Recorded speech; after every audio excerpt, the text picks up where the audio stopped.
Olá, amigos, olá, amigas do nosso Economia e Desenvolvimento. Estamos no ar aqui mais uma vez, nesse mês de fevereiro. Estamos daqui a pouquinho, né, chegando em março, terceiro mês de 2022, e o tempo realmente anda muito rápido. E esse vai ser um ano importante, né? Eu sempre digo que vai ser talvez o ano mais importante da história da República Brasileira. O ano em que nós vamos decidir se nós queremos manter as nossas liberdades e a nossa democracia, ou então queremos voltar atrás e colocar tudo no lixo, isso através de uma administração corrupta, que já mostrou que é corrupta e que está querendo voltar a este lugar do crime. Então, caberá a nós decidir isso. Então, é por isso que é importante a eleição, que nós tenhamos esta consciência, né, de preservar as nossas liberdades, que é o bem maior. Desde o nascimento da humanidade, desde a própria Bíblia estabelece isso, tanto é que Deus nos dá a liberdade de admiti-lo ou não admiti-lo, de gostar dele ou não gostar, de crer na sua existência ou não crer. É atribuição nossa, é o livre-arbítrio. E isso é importante, quer dizer, uma sociedade em que eu não possa dizer não, em que eu não possa conquistar, conflagrar o sistema, discutir o sistema, discutir o que está sendo estabelecido, é uma sociedade totalitária. Então, o não é importante numa sociedade. Quando eu digo não, eu estou duvidando das coisas, eu estou tentando chegar à verdade. Então, só dizer sim para o sistema, isso é um sistema totalitário. E nós caminhamos para isso. Veja o Chile agora, o que está acontecendo no Chile, e é importante, eu sempre digo essas coisas aí, porque nós temos que esclarecer a sociedade. Muitas pessoas não têm visão, não têm noção do que é uma sociedade totalitária, né? E nós temos que evitar isso. Afinal de contas, nós somos brasileiros e gostamos, como nós gostamos da liberdade de fazer o que bem entendemos e tal, e isso está correndo risco nesta eleição. Bom, nós começamos sempre aqui o nosso programa Economia e Desenvolvimento, claro, com um editorialzinho que eu sempre faço, que é importante isso pela responsabilidade que eu tenho como jornalista há 50 anos no mercado, mas começamos sempre com o espaço destinado à contabilidade, neste Conversando sobre Contabilidade.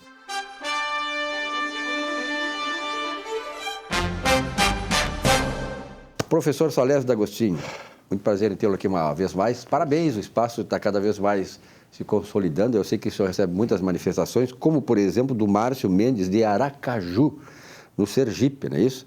Isso. Ele diz assim, eu estudo contabilidade pelo EAD, ensino à distância. Estou tendo muitas dificuldades em entender o básico, débito e crédito, e também como as contas são distribuídas no balanço. O professor nos disse que a conta veículo é informada no imobilizado. Perguntei por quê. Ele teve dificuldade em responder. O senhor poderia me explicar detalhadamente? Pois então. Márcio, identificar débito e crédito é o elemento primeiro, né, quando se faz a escrituração contábil.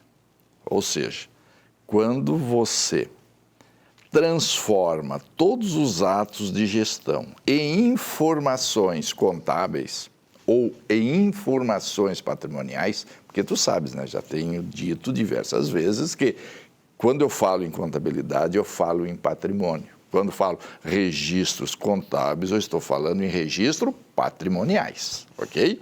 Então, todo ato de gestão, tu transforma aquele ato em informações patrimoniais, ok? E esse registro e esta informação, ela se dá pela identificação do débito e crédito. Então, esse é o primeiro elemento. Se tu tiver dificuldade em entender este elemento, certamente você vai ter dificuldade em orientar as pessoas como se faz esse registro. Porque tu sabes que hoje, através dos aplicativos, através dos sistemas, os registros nem sempre são centralizados num único local. Os registros muitas vezes são pulverizados em ambientes diferentes, mas todos eles concentrados num único local, que seria o quê? No patrimônio, nos registros aonde tu gera o patrimônio. Então, esse elemento débito e crédito é essencial. Depois de tu entender bem o que significa o débito e o crédito, aí sim, todas aquelas contas tu distribui na estrutura do patrimônio para que se possa depois fazer as análises todas e recomendar ao gestor o que ele deve fazer para prosperar. É por isso que se diz que o contador é o operador do patrimônio, é o operador da contabilidade, é o operador da riqueza. Porque no momento que tu entenderes, né, e conheceres como é que aquele patrimônio foi constituído, aí você vai o quê? Analisar e verificar se o gestor está fazendo a coisa certa ou não. E se não está fazendo a coisa certa, é obrigação tua como contador orientar para que ele faça a coisa certa. E se ele está fazendo a coisa certa, tu tens que fazer com que ele mantenha daquele jeito para que a empresa prospere, gere emprego e gere renda. Porque essa é a função da pessoa jurídica. Na verdade, o contador, de certa maneira, e me atrevo a dizer isso aí, é o fiador dessa coisa. Não né? tenha dúvida, ele ratifica tudo isso, ok? Ele ratifica e transfere à sociedade essas informações, porque tu verifica que a pessoa jurídica ela se integra na sociedade através dessa informação patrimonial. Então, é muito importante tu não teres dúvida nisso. E nós temos, efetivamente, um problema sério, que é o ensino à distância. Eu acho que as autoridades do ensino têm que começar a focar nisso. Eu sinto, pelo menos pelo que eu tenho visto, muitos profissionais que concluíram o curso através do ensino à distância, existe uma precariedade muito grande, porque existe uma teoria, muitas teorias, mas o aluno muitas vezes não entende aquela teoria e acaba sendo aprovado na prova, mas como uma questão de eu não entendi, eu decorei, eu assinalei, fui aprovado e depois, ao aplicar a teoria na prática, tem dificuldade, tá bem? Bueno, mas para que tu entenda é o seguinte, ó. Então, a informação patrimonial, ela se dá através de dois informes, o débito e o crédito. Então, quando tu faz todo o processo, no final do processo, tu faz uma relação e a relação tu vais relacionar tudo que foi gerado o débito e tudo que foi gerado o crédito, ok? Bom, mas aí tu tem que saber o que é débito e o que é crédito, não é isso? Porque não basta eu falar débito e eu falar crédito. O que é isso? Veja só, se tu comprou sapato, então é um fato, não é isso? Isso aí é uma operação. Aí tu tens que transformar esta operação numa informação patrimonial. Muito bem, comprei sapato à vista. Então, o que é o débito? Débito é o sapato. Muito bem. E qual é o crédito? O dinheiro. Veja só, comprei sapato, o débito é o sapato e o crédito é o dinheiro. Saquei dinheiro no banco, não é isso? Você vai, o débito é o dinheiro, o crédito é o banco. Pedi dinheiro emprestado, logo, eu tenho dinheiro no banco, que busquei através de um empréstimo. Então, todos esses fatos, tu faz esse registro. Então, o que é o débito? É simples. Teoria da existência das coisas. Tudo que eu tenho veio de algum lugar. É isso. Então, se eu comprei sapato à vista, o que é que eu tenho? Sapato. Então, o que é que eu tenho que dizer? Débito, sapato. Porque débito identifica aquilo que eu tenho. Ok? Aí diz assim, só porque não basta tu dizer o que tu tens, tu tem que dizer como conseguiu. E aí o como conseguiu é o crédito. Comprei sapato à vista. O que é que eu tenho? Sapato, débito, sapato. Como eu consegui o sapato? Comprando à vista. Crédito, o caixa, o dinheiro. Ok? Busquei um empréstimo bancário. O que é que eu tenho? Dinheiro no banco. Então, o débito, o banco. Como é que eu consegui aquele dinheiro? Aí tu vai responder, através de um empréstimo. Crédito, empréstimo bancário. Porque débito é o que tu tens e crédito registra como é que tu conseguiu. Esta é a teoria e tu tens que entender. A coisa é muito simples. Aí tu faz todos os registros, aí tu tens o quê? O débito de um lado, crédito de outro. O que eu tenho de um lado e como eu consegui de um outro. Quando tu diz débito, isso eu tenho. Então, as coisas que tu tens, aí tu vai separar em dois demonstrativos. O demonstrativo patrimonial, que é o demonstrativo financeiro, e o demonstrativo econômico. Então, o demonstrativo financeiro, tu vais pegar os débitos e colocar de um lado. e os créditos financeiros de outro lado. Tu vais pegar os débitos do sistema econômico de um lado e os débitos e os créditos do sistema econômico de um outro lado. Simples. Então, o débito ou vai ser do sistema financeiro ou vai ser do sistema econômico. O débito do sistema financeiro se chama ativo. E os débitos do sistema econômico se chama de despesas. Qual é a diferença? Ativo é aquilo que eu tenho que eu posso transformar em dinheiro. Despesa é aquilo que eu consegui, que eu tenho, que eu não posso transformar em dinheiro. Ok? Crédito, da mesma maneira. Como é que eu consegui as minhas coisas? Através dos créditos. O crédito financeiro se chama de passivo. E os créditos econômicos se chama de receita. Qual é a diferença entre um e outro? Quando é que eu estou com um crédito no sistema financeiro? Ou quando eu tenho um crédito no sistema econômico? É simples. O crédito que eu tenho que pagar, que eu tenho que devolver, é financeiro. Os créditos que eu não preciso pagar, que eu não tenho mais que devolver, é econômico. Então, se eu busquei um empréstimo bancário, tenho dinheiro cuja origem foi o empréstimo, eu preciso devolver? Preciso, financeiro, passivo. Eu tenho dinheiro, ok? Mas ganhei de presente. Este crédito é financeiro ou econômico? Econômico, por quê? Eu recebi um presente e esse presente eu não preciso devolver. Simples, ok? Muito bem. Aí a pergunta que tu me fez é a seguinte, o professor disse que veículo é classificado no imobilizado. Bom, depois de tu identificar o débito no financeiro, que são os ativos, e o crédito financeiro, que são as obrigações, tu estrutura de acordo com a finalidade. Qual é a finalidade? Quais são os ativos que têm por objetivo transformar em dinheiro e quais são os ativos que não têm por objetivo transformar em dinheiro? Ele pode transformar em dinheiro, mas eu não quero transformar em dinheiro. Veja só, o meu veículo eu não quero transformar em dinheiro, então ele não pode ter a mesma classificação daquele veículo que eu quero transformar em dinheiro.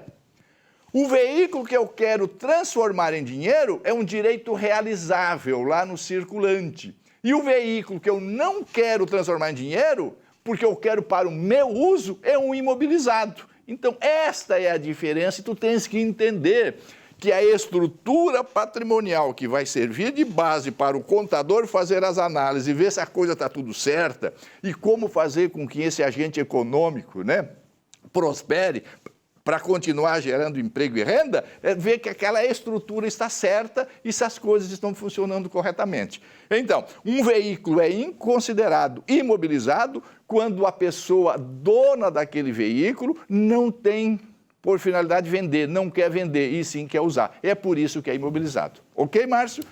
É isso aí. Salésio, uma bela aula. Eu já descobri que essa empresa que tu citou de exemplo é de uma empresa de uma mulher. Só se comprar sapatos, né? Só pode ser de uma mulher. Salésio, um grande abraço, até a semana que vem. Até a semana que vem e continue mandando as perguntas que, na medida do possível, vamos respondê-las.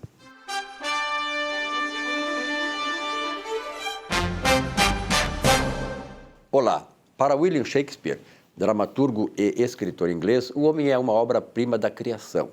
Na sua inteligência se parece com Deus, pois é, mas nem tudo são flores. No livro Previsivelmente Irracional, Dan Ariely, seu autor, um israelense, mostra como somos irracionais nas ações e atitudes diante da vida. Reparem que Ariely salienta tudo o que temos defendido aqui. O homem tem seu poder no cérebro, mas usa e abusa em tomar decisões decisivas em sua vida ouvindo o seu coração. Coração que é enganoso, segundo a Bíblia. O próprio Shakespeare define o amor verdadeiro como que tem por base o amor intelectual cerebral. Quando a civilização trocou o teocentrismo, o centro era Deus, pelo antropocentrismo, colocando o homem no centro, tudo ficou nebuloso e cruel e insano o nosso mundo. Boa semana.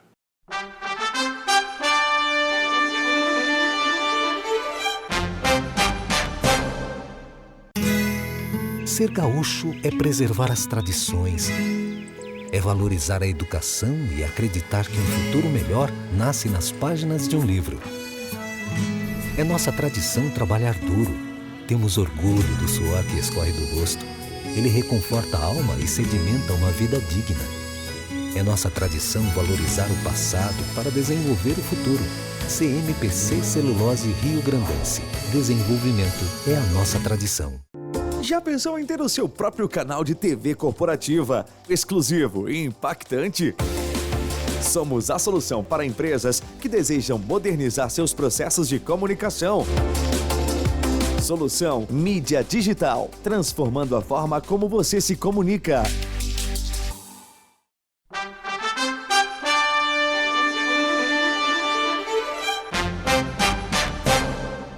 Essa semana marca a última do curto e desafiador mês de fevereiro.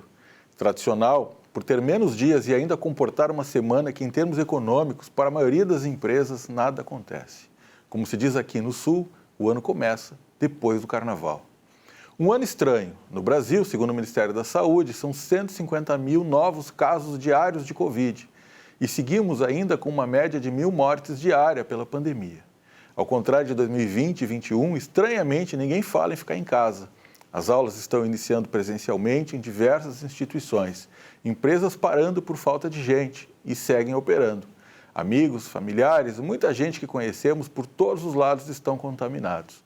E tudo isso nos faz pensar que nós somos mesmos massa de manobra. Por muito menos, paramos a nossa vida e nos trancamos em casa na esperança de que tudo iria passar. Pelo jeito, se passar era se adaptar, então passou. Vamos ver agora qual é o interesse. Pelo jeito, saímos de casa como se nada estivesse acontecendo. Os ventos mudaram, novos interesses. O rebanho precisa seguir a nova moda. Saia de casa e finja que nada está acontecendo. Um detalhe, eu sempre fui contra o lockdown. Meus amigos, muita coisa para refletir nessa semana que o Brasil para poder recomeçar. Bom, nesse bloco do programa, eu vou conversar com o Dr. Gustavo Bernardi, que é nosso consultor aqui, nosso comentarista, e tem trazido muitos assuntos de grande interesse que tem causado muita repercussão no meio da sociedade porto-alegrense e gaúcha. Aliás, eu digo não só porto-alegrense e gaúcha, nacional, porque hoje nas redes sociais, pelas mídias e tal, aí nós alcançamos o mundo inteiro. E é essa questão, doutor Gustavo Bernardi, que é da regularização dos contratos de gaveta. Então, tem muita gente nessa situação, né? A Prefeitura lançou um programa aí para reduzir em 50% os tributos incidentes nessa oficialização da operação, mas isso tem gerado muitas indagações. Quais as principais? Bem, Silvio, realmente Porto Alegre publicou um incentivo que reduz em 50% os tributos envolvendo ITBI nos contratos de gaveta assinados até dezembro de 2020. Importante entender que essa redução vai até abril deste ano, então você tem que tentar regularizar seu imóvel até abril. Nós fizemos aqui, falamos sobre isso já no teu programa, e isso gerou uma série de questionamentos, né? Então, os questionamentos são os mais diversos, mas eu pensei os mais importantes. Olha, eu quero regularizar o meu contrato, mas quem me vendeu morreu. Eu quero regularizar meu contrato, mas quem me vendeu não quer. Eu quero regularizar meu contrato, mas eu não localizo mais a pessoa que me vendeu, tá? Houve um movimento, Silvio, muito grande na época dos contratos de financiamento habitacional, em que os bancos não queriam fazer a transferência do contrato de financiamento. As pessoas se acostumavam a fazer contratos de gaveta, eu comprava o imóvel do Silvio, o imóvel continuava em nome do Silvio. Fazia um contrato entre as pessoas ali. Isso mesmo, e engavetava o contrato, por isso que se chamou contrato de gaveta, né? Hoje, né, isso não é mais o padrão. Hoje, os bancos estão dando a transferência dos financiamentos, procuram regularizar isso. Então, tem um volume muito grande de contratos que estão nessa situação. Em verdade, é preciso que se entenda que há solução para tudo. Existem alguns tipos de ação, que eu vou chamar aqui de ações de adjudicação compulsória, ações de obrigação de fazer, ações de uso capião. Então, muitas vezes, quando você tem um contrato de gaveta e você quer obrigar a outra parte a assinar a escritura, a gente tem um litígio chamado adjudicação compulsória. Outras vezes, dentro do contrato, há uma obrigação do vendedor assinar a escritura. A gente tem uma ação chamada ação de obrigação de fazer. Às vezes, quando morre a pessoa que vendeu, essa pessoa que é a titular do contrato pode abrir o inventário em nome da pessoa que faleceu, fazendo uma sobrepartilha apenas deste imóvel, e o juízo vai regularizar essa transação. Em último caso, há o que a gente chama de ação de uso capião, que é aquela medida judicial em que você já não localiza mais quem lhe vendeu, não localiza mais familiares, não consegue mais, por algum defeito no contrato, fazer a adjudicação, você vai lá e usucapia o imóvel. O que é preciso entender é que você tem que consultar o seu advogado, tem que consultar um colega, para que ele lhe dê a orientação necessária para regularizar aquele contrato, porque há solução para qualquer tipo de problema na regularização dos contratos imobiliários. É muito importante que você coloque esse imóvel no seu nome. Quando você tem um imóvel que está no nome de uma outra pessoa, de uma outra empresa, você fica sujeito a este imóvel responder por dívidas dessa outra pessoa. Fica sujeito a esse imóvel responder por questões trabalhistas, tributárias, fiscais. Não raro a gente vê imóveis que foram vendidos, né, serem inventariados em nome da pessoa que faleceu, porque a família desconhece que esse imóvel já foi vendido. Então, há uma série de problemas que surgem quando você tem uma propriedade, tem um imóvel e esse imóvel não está em seu nome. Então, procure regularizar o seu imóvel. Porto Alegre está dando um incentivo a esse respeito. Há uma tendência deste ano para que vários municípios busquem regularizar as questões fundiárias, porque isso traz tributos para o município, traz recursos para o município. Então, eu diria que é o ano de colocar, arrumar a casa. A vida em dia, né? Doutor Gustavo Bernardi, naturalmente são situações muito delicadas. Veja bem o seguinte, se eu comprei, digamos, fiz um contrato de gaveta, o doutor Bernardi me vendeu um apartamento, então nós fizemos um contratinho de gaveta, engavetei e tá lá. Aí daqui a pouco, não desejo isso naturalmente agora, daqui uns 40 anos, o doutor Bernardi falece e aí a família não sabe que ele me vendeu o apartamento. Como é que fica? Por isso que o senhor vai dar a sua opinião agora, por isso que eu acho que, num caso desses, tem que ter um advogado, tem que ter uma empresa especializada nisso para orientar o que fazer, os passos, os caminhos a seguir. Sim, na verdade, o que é preciso entender é que há solução para qualquer tipo de problema. Nesse caso aí em específico, né, se eu te vendi e eu venho a falecer, tu vai abrir o inventário em meu nome, vai inventariar este imóvel e vai se creditar deste contrato de graveta dentro daquele inventário e o próprio formal desse inventário vai sair a teu favor. Perfeito. E tu vais registrar este imóvel em teu nome. Né? Muito interessante, nós tivemos um caso na semana passada em Camboriú, se eu não me engano, né? Numa situação de um imóvel valiosíssimo que havia sido transacionado. E a família dessa pessoa que faleceu inventariou este imóvel em nome dela, sem saber que ele tinha sido transacionado. Né? Então, olha que problemão esse nosso cliente vai enfrentar para desfazer tudo isso e vier depois a colocar esse imóvel novo dele. E detalhe, ele tinha prometido vender este imóvel para uma construtora.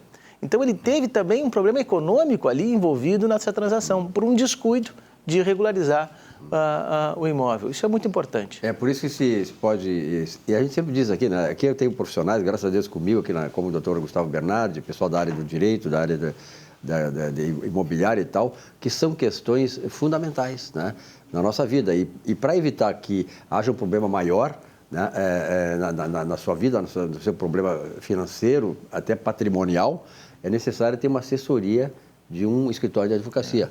E geralmente são questões que envolvem valores consideráveis. Sim, a aquisição de um imóvel muitas vezes é o maior bem da família, muitas vezes são questões econômicas de grande vulto, né? Ou seja, hoje o mercado imobiliário está pujante, está se fazendo muitas transações de permuta de imóveis, então vamos regularizar o seu imóvel, vamos aproveitar que Porto Alegre está dando um incentivo e há solução para qualquer tipo de problema. Tá bom, um grande abraço, doutor Gustavo, até a próxima semana. Para ti também, Silvio.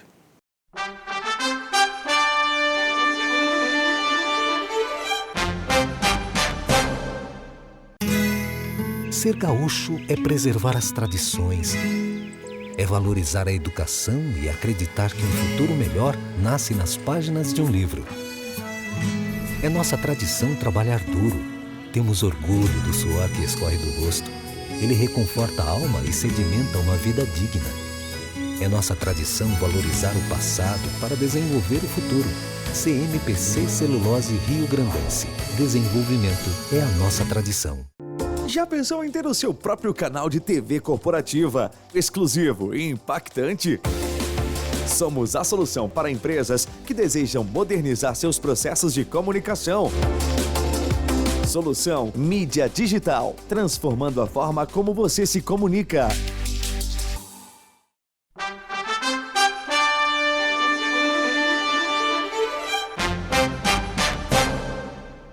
Olá, meus amigos e amigas. Mais uma vez aqui explicando sobre o seu direito. Hoje eu gostaria de tratar sobre um tema de direito previdenciário que vem assolando e preocupando muitos segurados. Em agosto de 2021, o INSS editou uma portaria, a portaria 914, a qual fazia o chamamento dos segurados para fazer a nova perícia, para ver se esses segurados ainda mantinham a sua qualidade de segurado, a sua incapacidade laborativa.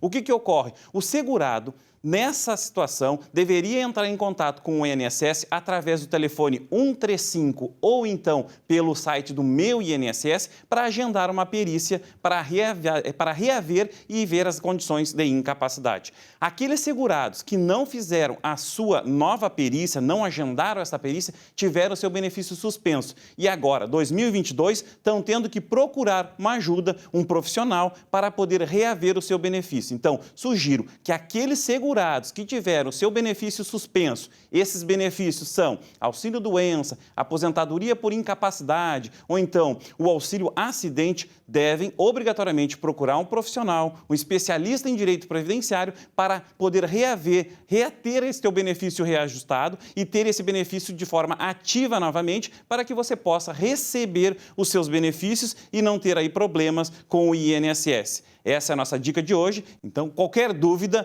procure um profissional e sugiro que procure um profissional especializado em direito previdenciário. Muito bem, nesse espaço do nosso Economia e Desenvolvimento, eu sempre tenho a grata felicidade de ter aqui, trazer o pessoal da Russell Bedford. E sempre vem profissionais de alta qualidade, primeiro time de consultoria que nós temos no país, nessa área, né, que é abrangida pela Russell Bedford. E hoje eu tenho com a Fernanda Santos Oliveira, outra Oliveira, Lucas, aqui conosco, né? Fernanda, muito prazer em te conhecer, tu é de Porto Alegre, mas tu tem uma coisa assim que eu sempre digo assim, ó, eu sempre tenho a felicidade de trazer gente aqui que me lembra a minha terra, minhas origens, que é uruguaiana. Tua mãe é uruguaianense, né? Sim, minha mãe é de Uruguaiana e a gente visita bastante lá, a gente adora a cidade. Tá muito bom, diz que tá muito bonita a Uruguaiana, né? Uhum. E daí é fácil de ir para a Argentina já também. É verdade, né? Agora tá bom lá na Argentina, para eles é que não tá bom aqui, né? complicado. Mas tu nasceste em Porto Alegre, né? Sim, nasci e cresci em Porto Alegre, sou porto-alegrense. Que legal. Bom, e tu tá há quantos anos na Russell? Fechou 2 anos, amanhã na verdade fecha 2 anos e 3 meses, se eu não me engano. 2 anos e 3 meses. É uma boa experiência na Russell, que é uma empresa extraordinária, né? Porque a gente tem, assim, graças a Deus, tem instituições que são inclusivistas nesse país. O que é uma instituição inclusivista? Aquela que inclui a sociedade no seu objetivo, quer dizer, e nós sabemos que tem outras, né, que eu sempre cito o Supremo Tribunal Federal, que é extrativista, suga a sociedade, como outros, né, que sugam a sociedade. De qualquer maneira, a Russell Bedford, que é a nossa parceira aqui, é uma empresa inclusivista e tem profissionais do mais alto gabarito. A Fernanda, por exemplo, ela é assistente de marketing. Eu, quando comecei a minha vida como jornalista, trabalhei muito na área de marketing, de grandes empresas nacionais e internacionais, e realmente o marketing vem evoluindo muito, né, Fernanda? O marketing exige muito hoje do profissional, porque tem muitas alternativas de mídia, de estabelecimento de valores da empresa na sociedade e tal. Ou seja, mas vocês têm um elo muito importante de explorar o marketing interno. O que é o marketing interno da Russell Bedford? Sim, perfeito. O marketing interno, ele é um conjunto de estratégias que a empresa pode implementar para ter esse trabalho em cima do engajamento com o colaborador. E esse engajamento aumenta todo o trabalho que tem sido feito já de marketing pela empresa. Ele é um boost, que nem a gente fala assim. E isso aí envolve toda a empresa, né? Porque o marketing é um processo todo, né? Que ele exige o engajamento de todos os segmentos, no caso da sociedade lá é da Bedford. Sim, com certeza. E o marketing interno, ele engaja não só o colaborador, mas ele também pode abranger os fornecedores ou parceiros da empresa. Então, são ações que podem ser tomadas para realmente abranger toda essa equipe. E ela tem muitos benefícios para a empresa, mas o principal é realmente o seu funcionário estar vestindo a camisa. Porque quando a empresa está em contato com seus clientes ou com o mercado, é a partir deste funcionário que ela vai estar conhecendo a empresa, tendo as primeiras experiências e também, muitas vezes, esse funcionário que vai estar realmente realizando o trabalho ou o serviço fornecido pela empresa. Então, é de extrema importância que ele realmente consiga passar para o mercado essa confiança e credibilidade que a empresa quer realmente transparecer. Na verdade, quando a Fernanda fala assim, o funcionário vestir a camisa, claro que é um termo que se consagrou nesse meio aí, ao longo dos anos a gente sabe e ouve muito essa questão. Isso também significa, né, Fernanda, o compromisso do funcionário com os objetivos da empresa. E, na verdade, eu sempre assim, eu acho que isso acontece muito na Russell, que é esse entrosamento da direção com os colaboradores, porque não adianta você fazer diferenciar um do outro se não houver esse engajamento integral. Que tipo de marketing são aplicáveis no caso de vocês lá? Sim, perfeito. São várias ações que a gente toma ali dentro da empresa e realmente a gente tem esse engajamento direto, assim, da alta direção com o resto do corpo colaborativo. Mas as principais ações que a gente toma são reuniões mensais, campanhas mensais também personalizadas. É muito importante ser personalizado para o seu público, porque cada público é diferente, conforme a área ou o setor de atuação. A gente também trabalha muito com marketing interno, comunicação direta nas redes sociais, é essencial. E também outras ferramentas de comunicação, como Microsoft Teams, que é algo que a gente utiliza bastante no nosso dia a dia. Então, tu tá nesse contato e nessa comunicação direta com o seu público, ele vai estar alinhado à empresa. E é o principal, ele estar alinhado à empresa e às ações da empresa para ele também entender os valores e estar em dia com as ações para poder passar isso para o público. É como eu digo assim, não tem preço quando você preserva valor, né? Não tem preço isso, é valor. Então essas questões, né, Fernanda, eu gostaria de saber o seguinte, porque na verdade todo o processo que vocês fazem lá, o encaminhamento de, digamos, processos de estabelecimento do marketing, de exploração dos instrumentos de marketing, eles visam o quê? Objetivamente, eles visam benefícios dessas ações para a empresa. Quais são palpáveis os benefícios que isso traz para a Russell? Sim. São diversos benefícios realmente que podem vir para a empresa através das ações de marketing interno, mas o principal é tu já ter uma base em qualquer ação que tu for fazer, porque tu já vai ter um público que vai estar atrás disso junto contigo. Então, o teu público interno ele já vai ser o primeiro a saber quando tu vai fazer alguma ação diferente. Então, ele já vai poder te auxiliar, seja numa campanha de marketing de marketing digital, seja numa campanha de captação de leads, eles já têm um contato, então eles já conseguem realmente ter essa base sólida para alguma ação que for iniciar, além de, como a gente comentou anteriormente, ele está vestindo a camisa da empresa, está representando a empresa em qualquer lugar, até porque hoje em dia as redes sociais encurtaram muito esse caminho, né, das empresas com o cliente final. Então, ele consegue realmente ser um meio campo, assim, para essa ação. A questão da pandemia e as restrições que adviram daí a partir dessa administração pública, né, da pandemia, que tiveram claro reflexo na área da iniciativa privada, em que medida elas, de certa maneira, tiveram um envolvimento, uma interação com a questão do desenvolvimento do marketing de vocês? Sim. Elas tiveram uma conexão extrema, assim, eu diria, porque nos últimos 2 anos foi quando a gente começou realmente a focar no marketing interno da empresa. A gente conseguiu, por exemplo, ano passado, ser a rede Russell Bedford mais seguida dentro da nossa rede internacional. Então, a gente já até ultrapassou a nossa matriz que fica em Londres. Então, é algo que a gente não esperava que fosse acontecer em tão pouco tempo e aconteceu. E a base que a gente tem dos nossos colaboradores foi essencial para isso, porque eles são muito engajados, eles realmente fazem com que a gente cresça e receba novos visitantes e seguidores nas redes sociais. Então, tem sido essencial para a gente. Com certeza. Aliás, eu estava conversando antes aqui do programa, né, antes da entrevista, né, Fernanda, essa questão do ensino do marketing, né? Eu tive muitas, ao longo da minha carreira de 50 anos de jornalismo, muitas oportunidades de falar sobre marketing, de entrar em cursos de marketing e tal. O próprio ensino hoje, ele em função desses novos instrumentos disponíveis para o exercício de ações de marketing, ele mudou, né? Está mudando também, né? Sim, mudou e até mesmo a empresa Russell criou já um instituto que ele vai inaugurar dia 10 de março. Opa, e é focado, uma boa notícia, né? É focado na gente trazer tendências no mercado para a gente estar sempre podendo atualizar, o profissional se atualizar. E no marketing não é diferente, várias instituições fazem esse trabalho e na empresa a gente também vai estar focado em cada vez trazer essas tendências novas e estamos com esse novo projeto. Que beleza, para a felicidade daqueles que escolhem a Russell Bedford para ter, né, essa empresa como parceira, né, no caminhamento, né, que ela tem da prosperidade da empresarial, que é o fruto de toda empresa, que é o fruto da prosperidade.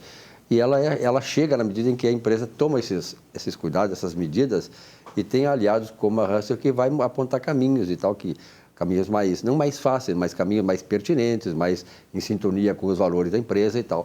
Alguma coisa mais, Fernanda, que tu gostaria de ressaltar? Eu acredito que não. Agradeço muito o convite. Acho que fomos bem direto sim, na coisa, né? Sim, até um pouco a mais, podendo trazer um pouco do Instituto de Educação. Que legal. Mas a gente fica muito feliz de poder trazer todos esses trabalhos que têm sido feitos e também a gente aproveita aqui, porque a gente sabe que o pessoal da Russell vai estar acompanhando, como eles sempre estão, e agradecer por todo o engajamento que tem sido feito e a gente poder participar sempre. Parabéns aí ao pessoal da Russell que escolheu esse espaço aqui. Mas, na verdade, é o seguinte, não é só, tu disseste, o pessoal da Russell vê. Eu tenho recebido muitas manifestações. Esse programa tem 22 anos. Ele começou lá em 2020, em 2000. Né? Nós estamos em 22 anos.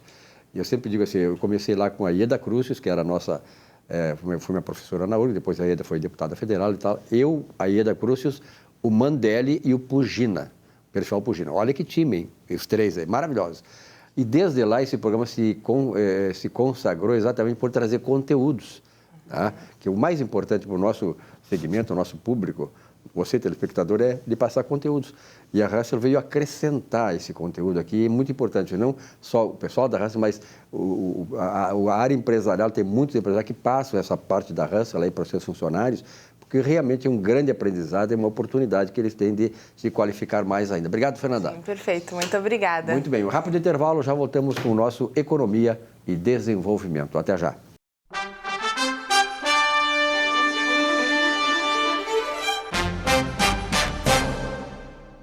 Já pensou em ter o seu próprio canal de TV corporativa, exclusivo e impactante?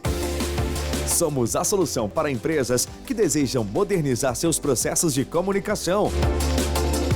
Solução Mídia Digital, transformando a forma como você se comunica.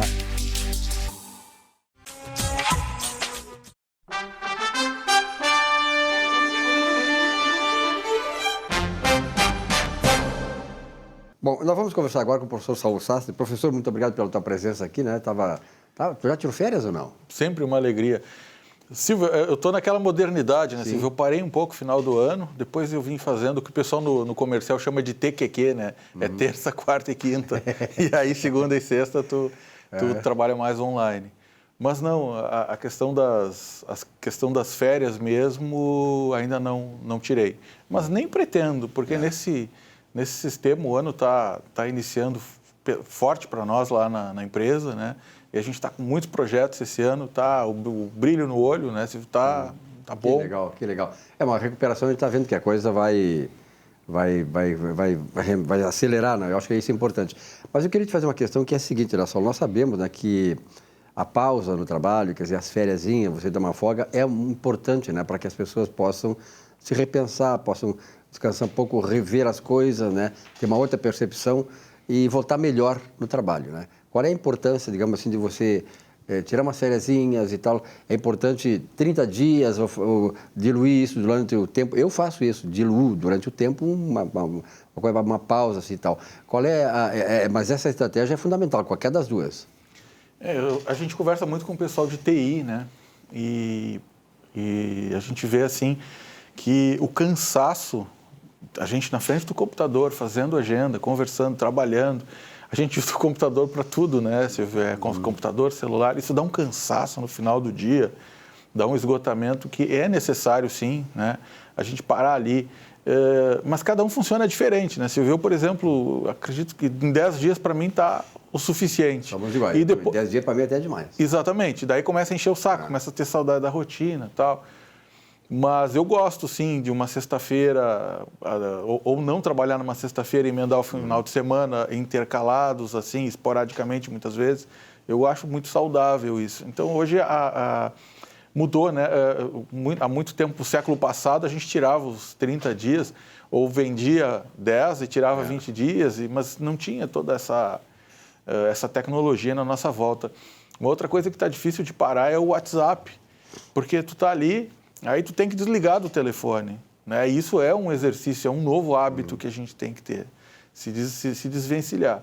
Mas eu tenho chegado no final do dia mais cansado e o que me faz recuperar um pouco são as caminhadas à academia, né? Tem que ter o equilíbrio que se fala do corpo e da mente e da alma, né? Então, Nós somos corpo, alma e espírito. Se tu não cuidar dos 3 juntos, não adianta cuidar dos outros 2. Tudo é equilíbrio, assim, né? E tu diminui muito a tua produtividade se tu não cuida da tua parte espiritual e corporal. Saul, naturalmente, hoje as empresas estão... eu sou de uma geração mais antiga que a tua, claro, mas em que, como tu disseste, quer dizer, as pessoas tiravam 30 dias, pagavam, muitas delas vendiam 10, tiravam 20 e tal, mas hoje, e aquilo era assim, janeiro era aquela turma, 50% saía para férias, fevereiro os outros 50%. Então, hoje, não só do ponto de vista do trabalhador, mas as empresas, de modo geral, estão muito mais maleáveis em relação a isso. Elas estimulam até as pessoas tirarem períodos assim durante o tempo, né? Porque isso aí eu acho que você percebe que, como tu disseste, quer dizer, às vezes a gente precisa dar uma paradinha e tal, alguns diazinhos, algumas horas e tal, e continuar. Então, já há essa flexibilização das empresas. E muita gente faz isso. Sim, as boas férias, né? Se, por exemplo, tu vai para a Europa, tu vai para o Nordeste brasileiro, tu vai fazer umas férias diferentes, estão fora dos períodos tradicionais, logicamente, claro. Melhores preços e tudo mais. O que impacta um pouco é a escola, que tem casais que têm filhos mais novos, e tal, que filhos mais novos não conseguem fazer. Mas as boas férias hoje, quer ver um período muito ruim de sair, é carnaval. Tudo é caro, tudo é lotado, as estradas são lotadas, né? É mais estresse. Agora, se tu vai, por exemplo, depois do carnaval, aí as praias estão vazias, consegue melhores ofertas. Já em março, agora a coisa começa a reduzir, né? E pensando assim, hoje com a globalização, né, é muito mais fácil que antigamente de tu ir para um lugar mais, onde não tem essa incidência de inverno e verão, é sempre verão. Então, tu consegue fazer férias maravilhosas, fugir do frio e tal, aqui do sul. E também consegue fazer férias no frio, maravilhoso, aqui na nossa Serra Gaúcha, tanto em Bento, né, que a gente conhece, Gramado, Canela, que todo mundo de fora do estado fala e elogia muito essa nossa região. A ociosidade, como uma coisa permanente, ela é muito ruim para o ser humano. Tem muita gente, eu tenho vários amigos que faleceram, morreram, porque eles trabalharam a vida toda, e daqui a pouco eles, sem ter essa percepção dessas coisas, eles pararam de trabalhar e não fizeram absolutamente nada, ou seja, morreram.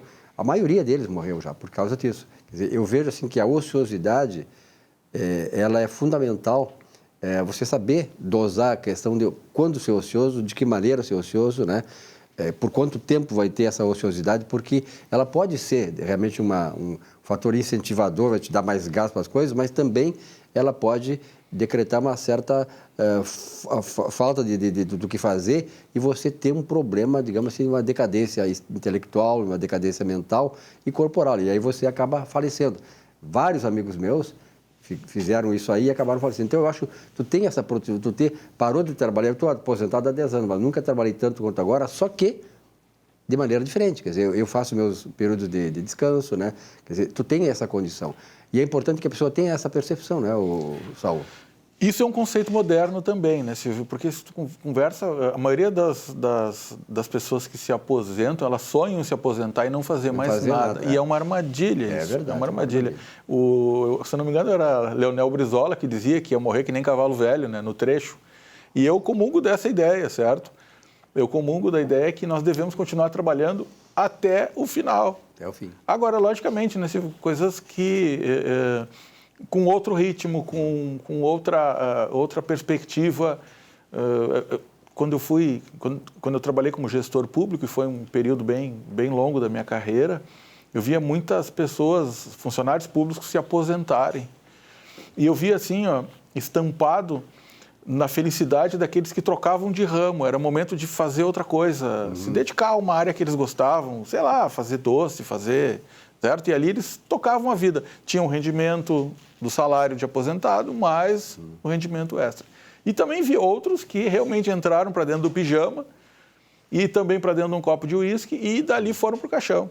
E rapidamente, sabe, um par de anos assim, a pessoa estava acabada. Inclusive, intelectualmente diferente, mais lento, mais devagar.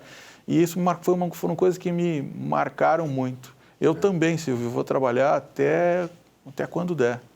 Na verdade, quer dizer, o trabalho tem vários... Eu li vários livros dessa área, tu é um cara que lê muito também nessa área, e a maioria dos sociólogos, das pessoas que trabalham a questão do comportamento, da ciência comportamental, que ela existe, a ciência comportamental, ela identifica o seguinte, que a coisa que mais realiza o ser humano, sabe o que é o primeiro número 1? Trabalho produtivo. O trabalho produtivo significa o quê? Quando você tem o seu trabalho, e esse trabalho não apenas satisfaz a ti, mas ele é expandido pela sociedade. Você faz o bem para a sociedade. Então, esse é o trabalho produtivo. Sem que tu tenha isso aí, as demais questões, elas ficam subalternas. Então, o trabalho realmente é fundamental. Saiu um estudo, eu não sei se foi pela Universidade de Harvard, mas que a idade mais produtiva do ser humano é dos 60 aos 70. É da Universidade de Harvard. A Universidade de Harvard está desenvolvendo uma série de questões na área da espiritualidade. É a primeira universidade no mundo a fazer isso. Já faz há 20 anos, né? Então, ele faz vários estudos aí sobre a pessoa que tem uma certa espiritualidade e que desenvolvem isso, elas duram mais, têm uma vida mais feliz, né? E assim como dizia o Aristóteles, a eudaimonia de Aristóteles, eles citam isso aí, que eles buscam exatamente a eudaimonia que Aristóteles pregava. O que é isso? É ter uma vida plena e feliz. O que é uma vida plena e feliz? Tu tá bem com a tua vida, com a tua família, tu tá bem contigo mesmo, tu ter momentos de lazer, de renovação e tal, e feliz, aí tu vive feliz. Então, a Universidade de Harvard está fazendo exatamente isso, como tu citaste. Então, quem puder, entre lá no site da Universidade de Harvard, tem estudos maravilhosos sobre isso. E depois a segunda fase mais produtiva da vida do ser humano é dos 70 aos 80, vê se pode. Tô aí. Então, exatamente. Então, as pessoas pensam assim, e isso também é um conceito do novo século, né? Uhum. Porque as pessoas com 40 anos no século passado se achavam velhas. Uhum. Né? E hoje, analisando nisso, ainda as pessoas de 40 anos estão há 20 anos da idade mais produtiva. Uhum. Sabe? E a terceira idade mais produtiva, então, segundo esse estudo, é dos 50 aos 60. Ou seja, a produtividade do ser humano acontece mesmo a partir dos 50 anos. E aí, o que acontece no nosso país? A gente manda as pessoas embora para dentro do pijama. Quanto mais ela vai ser produtiva. Exatamente. E aí começa, por exemplo, o jovem é mais produtivo, né? É que existem as gerações, existem os melhores posicionamentos dentro dos objetivos da empresa. Então, tu tem um plano estratégico, tu precisa atingir algumas metas e tu tem que colocar pessoas estratégicas nesses pontos para atingir metas. Uhum. É importante ter uma pessoa com experiência, é importante ter uma pessoa com mais vigor para o resultado, certo? É importante tu ter no jogo, que nem o jogo de futebol, se tu tiver todos os atacantes, tu não tem um bom time, tu tem que ter cada um dentro da sua área. E a faixa etária, ela é uma coisa primordial para se colocar na estratégia de um time. Nós lá temos pessoas mais velhas que trabalham conosco e tem pessoas mais novas que todos eles juntos criam uma sinergia e jogam um bolão e fazem gol e têm o sucesso que a gente precisa, atingindo as metas, né, Silvio? Que é muito importante ter objetivos. Só para encerrar com relação a isso, eu acredito que as pessoas acabam perdendo o vigor porque perdem objetivos. Uhum. Tu não tem mais nada para fazer, na tua cabeça tu já encerrou a tua questão profissional, tem algumas questões familiares que tu acabou não resolvendo ao longo da vida, começa a dar uma desesperança e essa desesperança fatalmente te leva para o final, mais cedo. Eu já estou acima do 7.0. Então, eu fico pensando assim, eu li muito, já conversando pessoalmente, eu tenho registrado, eu já li mais de 2.300 livros, que é pouco livro em relação, por exemplo, a vários amigos meus que leram mais de 5.000 livros na vida deles. E a leitura, quando chega no momento em que tu pode hoje aproveitar a leitura integralmente, né? O celular, por exemplo, quando eu vou ler, eu li um livro hoje, que até eu mostrei aqui no programa O Poder da Mente, essa semana eu li todo esse livro, que já li lá antigamente vários livros sobre isso, entendeu? Então, tu te voltar para um segmento que é fundamental, sobretudo numa idade que tu estás, uma idade mais provecta, ou seja, você desenvolver tudo aquilo que a mente te proporciona, que é uma coisa extraordinária. Nós não temos a mínima noção do que é o poder da mente, né? O poder da mente para tudo, para te afastar de doenças, te afastar do medo, te afastar de todas as coisas, das armadilhas que o mundo te oferece. Então, nós não temos... Há um estudo que diz que nós usamos apenas 2% da potencialidade da mente. E a mente é o instrumento mais poderoso que nós temos. É imunológico, é perceptivo, é tudo. Então, hoje, eu me dedico muito a isso aí, entendeu? Livro nessa área. Eu sou formado em economia, sou mestre em economia e tal, mas hoje, essa coisa, essa possibilidade... Então, é um campo extraordinário. E tu vê que muitas pessoas, elas hoje estão, nessa idade de 40, 50 anos, doentes, desesperançadas da vida, infelizes, por quê? porque elas não tiveram essa percepção, né, de como usar o seu poder que tem dentro de si. Né? Então, por questões das armadilhas da vida, pela infelicidade da vida, por questões que aconteceram, fantasmas que acontecem na vida de cada um, essa pessoa não soube superar isto. E é fantástico quando tu tem essa possibilidade. Na minha tese de doutorado, Silvio, eu trouxe a espiritualidade, já falei várias vezes no programa, né? E trago um estudo com profissionais bem-sucedidos que não precisam mais de dinheiro para sobreviver. E ali a gente fez eu não posso divulgar, né, porque eu estou defendendo exatamente agora, dentro desse mês, mas as pessoas mais espiritualizadas, elas são mais felizes. Essa conclusão, A Universidade de Harvard chegou a essa conclusão, a partir daí. Exatamente, mas isso é uma coisa assim, indiscutível, né? Principalmente aquelas pessoas que têm um senso de continuidade, que acreditam que a morte ela vai trazer uma continuidade da sua vida. Então, eles não se preocupam em perder o dinheiro, porque eles sabem que o dinheiro porque o caixão não tem gaveta, esse sempre fala, né? Mas eles sabem que a riqueza toda interior que eles têm, que propuseram através de emprego, né? Tem um ali que eu entrevistei, tem mais de 10 mil colaboradores que trabalham na equipe. Ele sabe que aquilo aquilo é só reflexo do que ele pensa, então ele vai levar essa riqueza com ele, então é diferente. São pessoas diferenciadas, né? Em compensação, outros, que é o dinheiro só pelo dinheiro, um deles chegou a quase me tirar da sala dele quando eu perguntei o que vai ser de ti depois da morte. E ele ficou muito abalado com essa resposta, com essa pergunta, e ele quase deu a entender que ele não ia morrer. Sabe? Eterno, né? Ou seja, ele não acredita nessa possibilidade. Aliás, tem vários livros, a própria Universidade de Harvard tem, né? O Jeito Harvard de Ser Feliz, tem um livro que é muito famoso e tal, a maioria das pessoas talvez que estejam Tem até uma palestra no YouTube sobre esse. O Jeito Harvard de Ser Feliz. Então, tem vários livros nesse segmento, tem uma obra muito grande, tá, uma literatura muito grande disso, mas há uma conclusão em todos eles que é comum, ou seja, as pessoas, eles fizeram uma pesquisa sobre os mais ricos do mundo, nenhum deles é feliz. Se tu colocar a questão da felicidade do ponto de vista de autossuficiência deles, quer dizer, o cara é feliz quando tu tem as tuas necessidades, quando tu é dono de si próprio e tu não depende do mundo para viver e para se sentir, ter essa percepção de felicidade. Então, são exatamente as pessoas que menos recursos têm, porque elas chegaram nessa percepção espiritual que o rico normalmente não tem, porque ele está com a percepção dele, o fruto dele, a preocupação dele é a riqueza, ele está no bem material e não espiritual. Então isso, graças a Deus, as universidades do mundo inteiro, Harvard é o grande epicentro disso, estão começando a desenvolver isso, que eu acho que o ser humano precisa olhar também o seu lado espiritual. Mas se nós pensarmos só no ponto de vista financeiro, os extremos são muito desafiadores, né? Quem não tem nada... E quem tem tudo. E quem tem muito. E além do que precisa. Até pelas relações, né, Silvio? Porque imagina assim, quem tem muito, né? As pessoas que se aproximam, os interesses, a vida ela tem uma certa complexidade.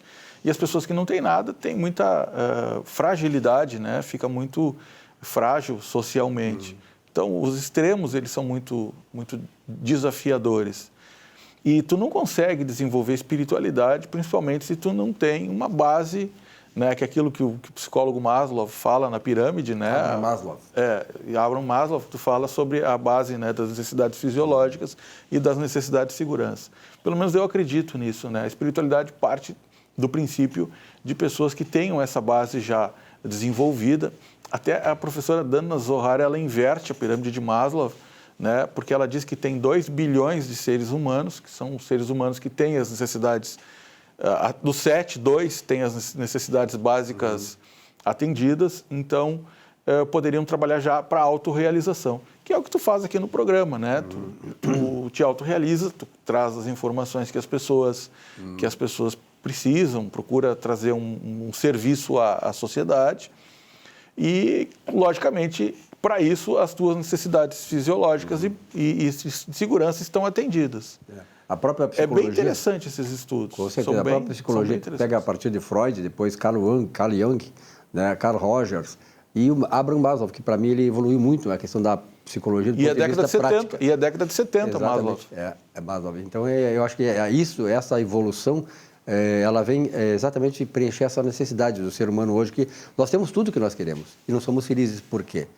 Aí é que entra o Abraham Maslow, o Carl Rogers, Carl Jung e tal. O Freud eu tiro da coisa porque o Freud estava preocupado mais na questão sexual aí do ser humano. Mas, de qualquer maneira, eu acho que esta evolução é importante, né, para nós, como seres humanos, saber onde é que está o ponto da felicidade, buscar isso aí. E ela está dentro de nós. Exatamente. Eu estava falando do Freud, né? O Viktor Frankl foi um autor posterior que trouxe uma contribuição muito boa, né? Uma contribuição muito boa. E da década de 70 ainda tem o ciclo de Kolbe, que é a base. Agora não está se falando muito em coach. Todo mundo acabou virando um pouco de coach, né? Banalizou um pouco uma ciência bem interessante. Mas por trás do coach está o Kolbe, né? Se botar lá no Google ciclo de Kolbe, o ciclo de Kolbe ele trabalha muito assim o que tu está vivendo e se vale a pena, né? Tu seguir nessa linha. E muitas coisas que a gente vive, experiências que a gente tem, realmente tu não para pensar se vale a pena. Perfeito. Então, o Kolbe foi muito assim, inteligente nesse sentido. Vamos voltar sobre esse assunto, que é um assunto importante. Saulo, muito obrigado pela tua presença aqui. Prazer, sempre. A você, telespectador, muito obrigado pela audiência. Uma boa semana. O Economia e Desenvolvimento volta na semana que vem. Até lá.